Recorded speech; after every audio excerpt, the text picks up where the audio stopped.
So, Wade, how does this work exactly? You buy like an annual membership, or is it monthly? How does that? What are the details? Yeah, so it's a monthly recurring membership. So initially when you sign up, it's a 90-day commitment, and then it goes month to month. I see. And once you sign up and are paying this, which is essentially like a gym membership. First, you have a membership of several months, and then it breaks down to once a month. Right. You can fly as often as flights are scheduled. Correct. So it's really a private airline. So think of it like if you were going to book flights on United, and you had $1 million account with United, so you weren't worried about what it cost. You're going to pick a flight, and you're going to go. Okay, but it won't cost people $1 million, right? Absolutely not. We think the cost is going to be just around $1,000 a month. So $1,000 a month, and considering how much people from, say, the Silicon Valley fly down to L.A. and vice versa, and some of the Central Coast locations that you offer as well, that's a pretty good deal. We think so. So right now you're offering Palo Alto, correct? Palo Alto, Monterey, Santa Barbara, and Van Nuys, Los Angeles. And okay, and so how long have you been operating? So our first flights should go up by the end of the year. By the end of the year. And what do you anticipate to be the busiest route? Oh, clearly the route between L.A. and Silicon Valley. I mean, you have the emerging digital entertainment world and the marriage between that and the technology world of Silicon Valley. And I think we're servicing very directly that particular client group. Okay, and then you threw in Santa Barbara and Monterey for what? Well, those are fantastic destinations, and what we're trying to test with that is if we can teach you to fly to places you normally drive to. I see. And which I drive to all of these destinations.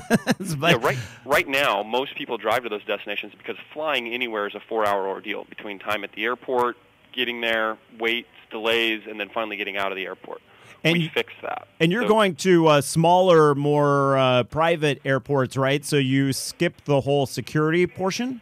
So we're flying 8-passenger private planes, executive planes, and we're flying in and out of those regional airports much closer to your end destination. Exactly right. What would be the typical length of a flight from Palo Alto to Van Nuys? It's 72 minutes, I think. 72 minutes. Okay, that's way better than going down I-5. Yeah, and it's it takes I think 6 minutes longer than it'd take you to fly in a 737. But your airport experience is vastly different. So you're going to drive up, give the keys to your car to the valet, get on the plane, and go. Now, if I remember correctly, our news desk, Patty Pyburn, had a story on this back in, was it like March or April, Patty? And you had at that time, did you include Lake Tahoe in the mix? Yeah, so our second and third routes that we'll roll out, the second route will be Vegas, Palm Springs, San Diego, up to L.A., and the third route will go off the Bay Area up to Napa, Tahoe, and Sacramento. As you add more routes, will the monthly fee increase, or those will just be in addition? Those should be just additional services. The reality is you can never be more than one backside in a chair, so the math works the same for us. Ah, okay. Was this like one of those light bulb moments for you? How did it all come about? When did you say, you know what California needs is an all-you-can-fly airline? In 2003, I began traveling as much as 27 days a month for the Vice President of the White House. And I flew ahead of him. I flew last minute. I flew one way. I flew commercial. And that meant I got the bonus or the second TSA screening on every single flight. Oh. And I just had an intense personal experience with the pain that frequent flyers have. And so I spent the intervening sort of 5 or 6 years iterating, looking at models, and seeing if I couldn't find up some innovative ways to make some changes. It's America. That's what we do. Right. Are there other airlines that currently exist using this model? None using this model. There are a couple who have flirted with it or tried. If we were an NFL team, you could say we were solidly in the JetBlue coaching tree. Right. And in that sense, they've tried an all-you-can-fly pass a couple times and had some really interesting results that we think are really promising. Well, I could see, let's see, where else would this work? Maybe in the Boston, New York, Philadelphia, that Northeast corridor? Oh, yeah, we've identified 53 routes where we think this works very well. 25 we're extremely confident in. And the easiest way to look and say if a route might work is whether or not the Obama administration's high-speed rail map has identified it, because they're looking at the same data sets of frequent travelers, people shuttling back and forth between local cities. Right. So wherever you see interest in the high-speed rail, that's where your outline might work as well. That's right. We're flying to destinations that are 2.5 to 6 hour drive from home. That's our sweet spot. Okay. You're not going to fly on us New York to L.A. You're not going to fly on us, L.A. to Miami, but you are going to fly L.A. to San Francisco, L.A. to Vegas. That's what we're trying to build. Yeah. So if I know where those routes are, like we said, the Northeast Corridor, and then like Chicago, Milwaukee, Minneapolis, that region, I think would fit perfectly up there too. Huh? Every direction out of Chicago. Chicago, St. Louis, Kansas City, Chicago to Ohio, Chicago, Indianapolis, Detroit, Milwaukee. You've got the Texas, Dallas, San Antonio, Houston, Austin, Florida, Georgia to the coast, D.C. to New York, New York to Boston. So, as is so often the case, something may start here in California and then spread across the U.S.? Absolutely. So we came to California. None of us were from here. My founding team of 6, 3 of us were in D.C., one was in Dallas, another was in Vegas. We all moved here specifically to build it here. So Really? Because you thought we'd be more open to it, or because of all the markets out there, this one is the most prime? Actually, we came here because it's the most difficult regulatory environment in the U.S. to build a business, and if we tackle that first, then scaling becomes easier. So, yeah, get it done here, and it'll almost automatically work in other places. Exactly. Interesting. It sounds like you've approached this from every possible angle. Well, we've sure tried. Who knows what we don't know? But to quote Rumsfeld, we don't know what we don't know. But right. And so how is the interest in your product so far? So you plan to roll out at the end of the year. You announced when? Back in the spring?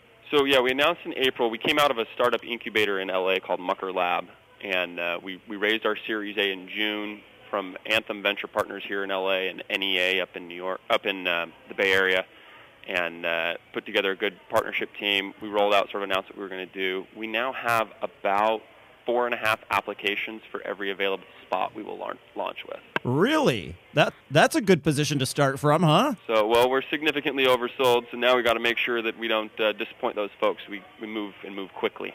Right. And so once it starts rolling, you'll know exactly about how many people you need to have signed up for every seat. And what would happen if, say, I signed up for this, I'm expecting all-you-can-fly, the all-you-can-fly menu, and then I say, hey, I need to get, from Santa Barbara to Monterey, and I'm told the flight is sold out. Yeah, so flights could sell out, of course, just like if you were to book a United flight and a United flight was sold out. What you're going to have is, it works the way, think of it like Netflix, unlimited DVDs, all you can watch movies, but you can only hold 4 at your house at once. I see. So we do the same thing. You can hold 4 boarding passes at once. And Okay. as soon as you book one or cancel one or fly one, you can book it again. As soon as you actually fly it, you book it again. But it keeps any one user from boxing out more than 4 seats at a time. All right. We are speaking right now with Wade Eyerly. He's the CEO and co-founder of Surf Air, a one-of-a-kind startup here in California that will offer all-you-can-fly memberships. And currently the cities included are Palo Alto, Monterey, Santa Barbara, and Van Nuys down in the Los Angeles area. Palo Alto, very close to the Silicon Valley, of course. Van Nuys, close to just about everything in Southern California. It seems like you picked... How did you come up with the 4 originating airports? We looked for what we call a commuting shed, places where people move back and forth regularly. And then because we wanted to see if we could convince people to fly to distances they currently drive, we looked at places where there are second homes or vacation homes. The biggest problem with a vacation home is that you don't see it enough. Yeah. So if we could provide that access, we thought we might be able to find a clientele in our members who'd be interested in that. Wade, what are you looking at currently? 1 flight per day between the different cities, or a couple, like 1 in the morning and 1 in the evening, almost goodness, like a commute? No, we're looking at more like 11 to 17 flights a day. Really? So we're working with the FAA to figure out, what schedule we're going to be able to have, if we can publish that schedule, how they're going to regulate us. Because we're new and we're in aviation, there's a lot of work to do with them on that side. That's the reason we're not flying today. Okay. But as we go forward and we figure out how they want us to function and what we're able to do, frequency is one of the critical questions for a service like this. If you've got all you can fly and then the flight gets booked at 8 o'clock, what are you going to do? Mm-hmm. Well, if you can't book again till tomorrow, you're not going to like it. So we Right. make sure that there's another flight coming. There are people that live in L.A. and work in Silicon Valley and vice versa, right? So you might get daily users? It's possible. When you look at the data, daily users are a little like unicorns. They don't quite exist because it's such a pain to fly now. Right. But there are people who move back and forth. If you look at your frequent traveler, they're averaging 2.5 round trips a month. And Yeah. if you're a real super flyer, Bain Consultant or something. They're going out on Monday and back on Thursday, so it's 4 round trips a month. All right. Wade Irely, CEO and co-founder of Surf Air, thank you for explaining your business model, and good luck to you. Thanks so much. I appreciate you for having us on. All right, straight up, everyone. It's our popular travel deals segment, and this week we welcome a new guest to the program as we discuss bargain prices for luxury resorts. Everyone wants to stay in luxury, but how about staying there at half the price? You're listening to the Electric Explorer Radio Network. I'm your host, Randall White, and we are back in just a moment. Hope your morning's off to a fantastic start.